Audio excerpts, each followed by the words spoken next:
Hi friends, நான் ரொம்ப நாள் ஆசைப்பட்டிருந்தேன் இந்த மாதிரி ஸ்டீல் குக்கர் வாங்கணும்னு. வாங்கிட்டேன். இதை தான் அன்பாக்சிங் பண்ண போகிறோம். இப்போ நல்லா ஓப்பன் பண்ணோடனே மூடி இருந்துச்சு. அந்த மூடி கவர்லாம் எடுத்துகிட்டு பார்த்தோன்னா நல்லா திக்காக வெயிட்டாக இருந்துச்சு. நல்லா வெயிட்டாக கனமாக இருந்துச்சு. நல்லா சூப்பராக இருந்துச்சு. அந்த இது அதாவது பருப்பு ஏதாவது சாதம் இதெல்லாம் பொங்குனுச்சுன்னா அது வெளியில் வராமல் இருக்கிறதுக்காக விளிம்பு மாதிரி கொடுத்துருக்குறாங்க. அது அதுக்குள்ளேயே இருக்குது. கேஸ் கட்டர்லாம் நல்லா ஸ்ட்ராங்காக தான் இருந்துச்சு. திக்னஸாக இருக்குது. அதே மாதிரி குக்கரும் நல்லா வெயிட்டாக இருக்குது.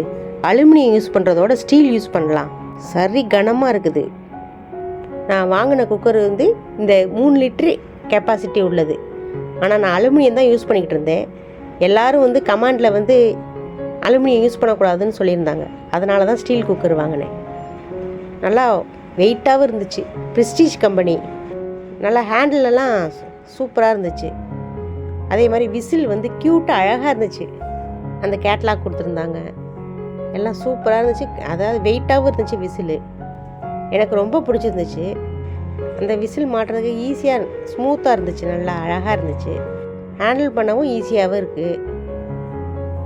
நல்லா ஸ்மூத்தாகவும் இருக்குது. ஹேண்டில் பண்ண ஈஸியாக இருக்கிறதுனால கைப்பிடியெல்லாம் நல்லா ஸ்ட்ராங்காக இருந்துச்சு. இதை உங்களுக்கு காமிக்கணுங்கிறதுக்காகவே நான் குக்கரை வாஷ் பண்ணிவிட்டு சாம்பார் வச்சேன்.